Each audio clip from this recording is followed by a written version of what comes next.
heewi jokkondirde radioji ɗi tati bandiraɓe meɗen heɗiyankoɓe goto fof ara tawene adduri ballal muɗum ɗum noon meɗen andude holɗo paaɗen dokken mawɗo meɗen ceerno Yahya Dia o salmina bandiraɓe caggal ɗum ganden holɓe gonduɗen e ngol e ngan saga natoyen golle so tawi Allahu o jaaɓi noon mawɗo Yahya Dia konngol e yeeso ma Alpha Yunus tinno uddu micro ma jaafoɗa gonɗa ko e radio. eywa ɗum noon bandiraɓe tedduɓe on calminama on juurama on mbiyama assalamu aleykum wa rahmatullahi taala wa barakatuh. eɗen jogui kadi weltare hande tawtorede nde ɗo yewtere nde ganduɗa eɗen jogui aadi mum aadi onon ko Allah timminta kono ma en mbaɗe ngo mbawɗen so eɗen celli eɗen gondi haqqillaji men kadi eɗen keeɓi nde waɗi fof ma en tawtore so Allah jaaɓi inchallah. en calmina noon bandiraɓe tedduɓe wonɓe ɗo ɓe ko nande Nene Hawa Dabo woni yumma leñol Abou Sow Younous Saw Sambel Ousmane Diop e Alou Seynou mo mbinɗa joni yo oddu micro mum o e Siley Dieng Ibrahima Kane e ceerno Aliou Ba baɗam kañum kadi mi salmini ɗum e Yero Sall ceerno Yero Sall onon fof on calminama ɓi Fuutanke Samba min calmini on e Dande Guelloje ceerno Amadou Boukary e dendagal yimɓe men ɓe garani ko nande ceerno Alah Boubacar en mbiya ɗumen bisimilla e radio ji meɗen ɗi e oɗo talata e oɗo wattu mo kewɗen rokkodirde aadi bisimilla moon on jarama. jarama mawɗo Yahya min beltima kadi en paami tigi holɓe gonduɗen e ɓoggol ngol hande jamma holto paaɗen ko ñalawma hanki o ko ñalawma 13 e lewru ɗimmiru e hitande ujunnaji 2017 ko manditare dendagal radioji kala ɗo radio dillanno e nder duunde baba adama he ene rokka oɗo ñalawma wiya ko ñalawma radioji tawde noon enenne eɗen dilla e radioji meɗen ɗi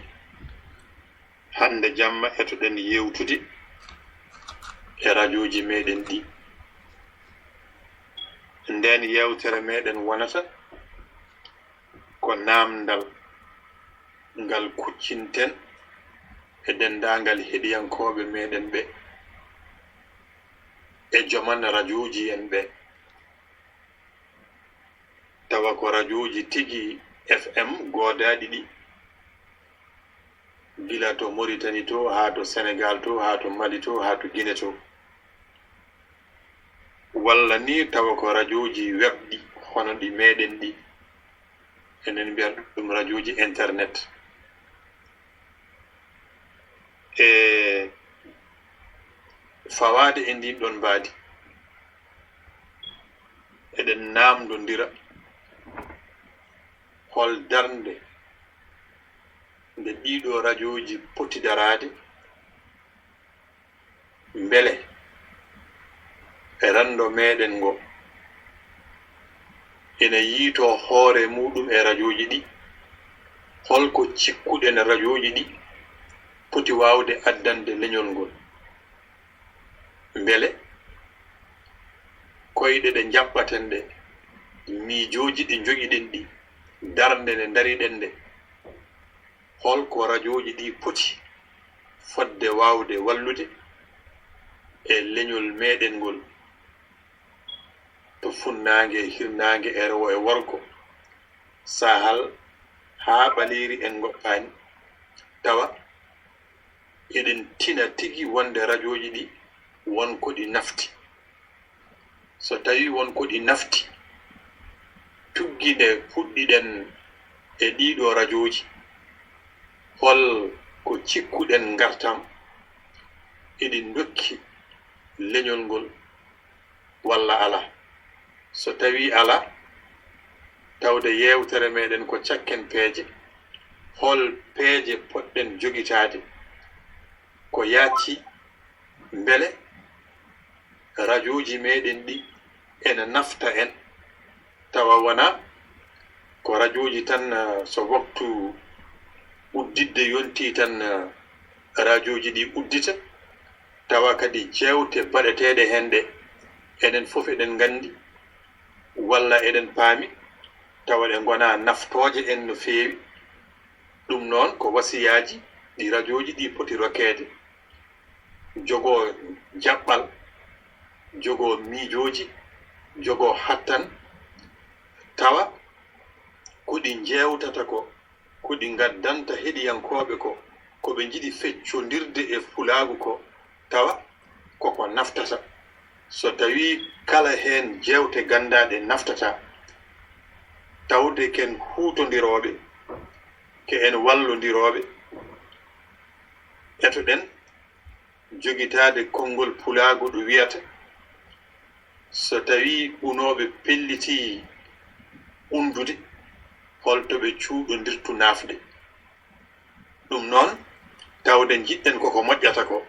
jiɗɗen koko moƴƴinta ko jiɗɗen koko wallata ko jiɗɗen koko addanoyta en janngo ngartam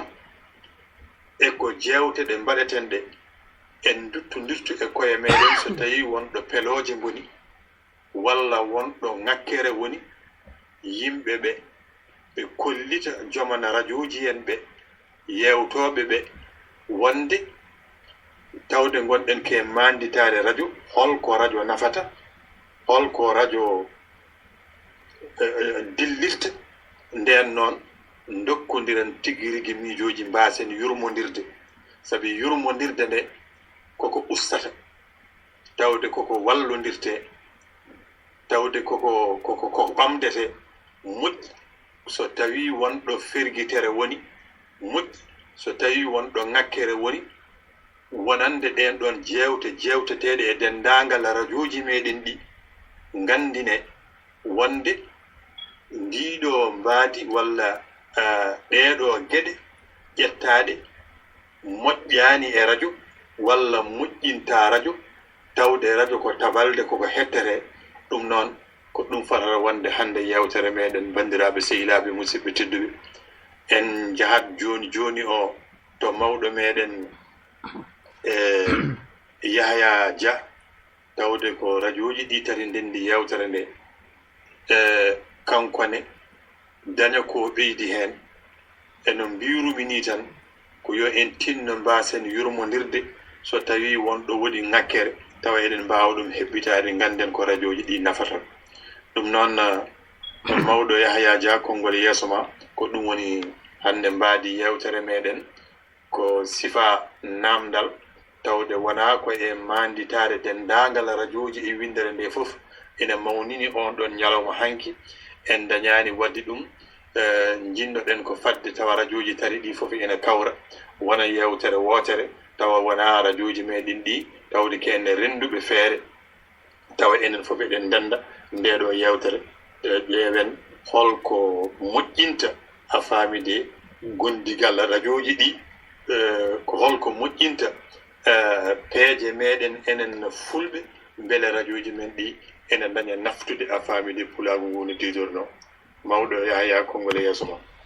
eyyi ceerno Amadou Boukary a jarama no feewi kadi toɓɓere addani ɗo nde ko wande fayida won noon kalten ko haala radio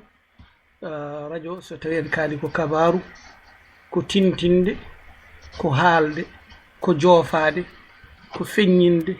ko jiirtude ko mabbidde ko ubbidde kala ko ubbino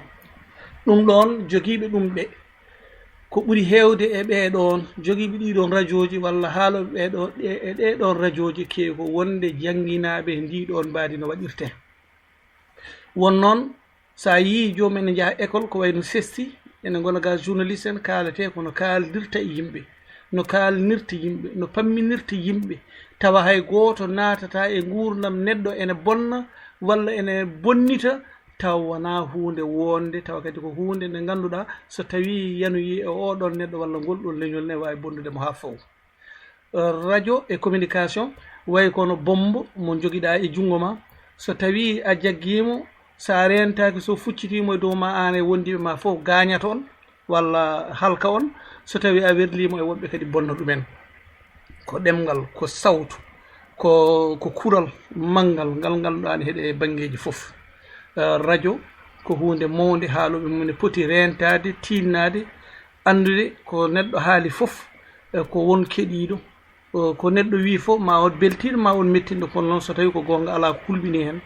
kadi kabaru ko ma haale tawa kabaru ceggaɗo laaɓɗo taw wona ɓaɗa huuti o ɓaɗa añi o ɓaɗa yedde o ɓaɗa nana kaari wi tawa ala dalil laaɓɗo mbaɗa bonna radio ji ɗi fof ne kadi koɗi moƴƴi eɗi jogui doole radio ji leyɗele men ko mbiɗa ɗo joni FM gonɗi toon ɗi e leeɗe e diwanuji ɗin fof ne mbaɗi fayida ne jogui fullaji kono jogui tan ko heɗotoɓe ɗumen ɓadiɓe diwan fof jogui ko radio mum ko ganduɗa ko 170 kilométre juutendi so heewi walla 70 kilométre ko heɗɓe funnague rewo e worgo muɗum keɗoto ɗum ko gonga ne waɗi fayida kono ayi ɗiɗo ɗo jimɗen ɗo ɗiɗo bomboji biyeteɗe internet ɗiɗo fof ɓuɗma hulɓinade e aduna saabu wonmo cikkata heeɗakima tawne heeɗima Macky Sall ronkani joɗani e nder bureau mum ne heeɗima goɗɗo Serigne Abdoul Aziz Sy walla ceerno Bocar Alpha ronkani joɗade e nder suudu mum tawani heeɗima gonɗo dewɗo e nayyi so tawi ene jogui internet mum ne jogui piis mum ronkani heeɗade maɗa sikkani e goɗɗo eɗi mbawi yettinde ɗiya radio ji mbawa yettade saabu ɓoggi mabɓe e antenne aji mabɓe mbawa yettade e woni nokkuji ndeke noon ko joguiɗen ɗo ko fof ɓe sikki so tawi jeeyge ene huɓɓe ko ɗum ɗo woni doccotal ngal ɗo doccotal alay saago ngal reene ngal andine noon joguiɓe nde ɗo ƴulmere haade mabɓe yettinoyde e huɓɓude nde soɓe ndenta goto fof juuɗe mum cumaten ndeke noon radio ko hunde mawde e kadi ko watte ɗo gueɗe mawɗe haaloɓe en ɓene kadi yataw ko yimɓe mawɓe e haqqillaji mawɓe e ɓerɓe rentotoɓe salatoɓe ayiba toñje won noon ko jangguinde findinde hulɓinde hen sahaji e tintinde yimɓe ko wodani ko ɗum ɗon woni radio e yiyandam ko waɗete ɗo ko hunde wande barke hunde wande nafoore hunde wande fayida ko hunde nde ganduɗa ne wawi ɓallodirde guure ɓallodirde leggi ɓallodirde sehilaɓe mbaɓe meeɗani nandira jindira e nder hen hunde fof kadi so tawi yimɓe jindiri gandodiri gododiri moƴƴere fof nana hen ko wayi kono hande goto meɗen enen wonɓe ɗo ɓe kala mo andano banggue funnague o banggue rewo o banggue worgo o e banggueji fuutaji meɗen keɗotoɓe ɗiɗo radio ji kala ɗo jaaɗa hen hande aɗa jogui jaati kala wuuro haalago on mo joguiɗa ɗon sa wi Hawwa Dabo aɗa andi ɗo jeeya sa ari ha ɗon a anata haysa no ɓiɓɓe makko goni hay so tawi makko goni toon sa ari a dañi jaati keɓe sa wi goɗɗo e goɗɗo fof ko noon ɗum noon ko hunde wande fayida ceerno Amadou Dia etene kadi hunde fonde daranede kadi nde yurniteɗo moƴƴi ƴeewe kadi émission ngaji baɗɗi fayida to ɗimon e ɗi amen foof goto men fof no yurnitono goɗɗo on ñawande muɗum wonno neɗɗo andi tan ko ɓorni wutte anda sono yooɗi ewa neɗɗo kadi yiyat tan koko woni yeeso mum wawi yiide caggal mum komin mbaɗata ko e mbaɗa ton ko goto men fof so wi a jiiɗo an de yewtere moon ñande nde rewani lawol walla nde rewini taw jomum ne welto hen anda ko ballaɗo kadi enen e koye men ne kadi radio ji gonduɗo ɗi kala yewtere nde mbawmi hebde e maɗa mi wawa yaltinede ga so tawi mi ala minnene kadi ndema nde walla ndiyam nde tawa wawa yaltinde ko ni yarete e ko ni wonirte kadi nde wawa wallude a jarama mi rokkuma konngol ceerno Amadou Dia tigi waɗi fayida ceerno Yahya Dia Allah jarama ndaw gonga radio ko tabalde ndaw gonga radio ko ɗemgal kono ko konngol ndaw gonga radio ko ndiyam kala ko kalɗa hen ya taw a famide aɗa heɓini ɗum no moƴƴi tawa wona konngol tooke tawa so rufi a famide ɓoftata ko ndaw gonga no kaldirɗa ni tigi ko noon foti waade ndaw gonga ne kayne jewte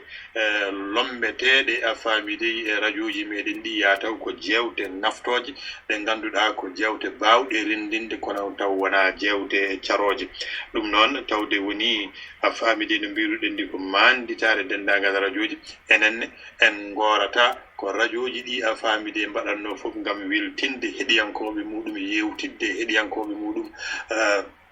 siftodirde a famide e heɗiyankoɓe muɗum so tawi wonɗo ƴaɗagal woni hen ngal ɗon ƴaɗagal taw ene wawa ɗofede tawa musani tawa ko e kaldigal tawa ko e nanodiral wonde ndeɗo yewtere nde mbannoɗon ɓennude ɗo nde yewtere nde a famide ene waɗi ko ñawi e mayre so dañama waccirede hono dani ɗum ko hunde wallore a famide tawa enen foof sagoji meɗen ɗi ko gooti ɗum noon ala no mbatten sinno tawi no wona en keɗoto seeɗa Amadou Kolisal tan caggal ɗum udditen ɓoggol ngol bandiraɓe goto fof wawi rokkude hen famide yiyande mum jamma ɓuuri ñalawma letake makko iɗin palle takko modin kari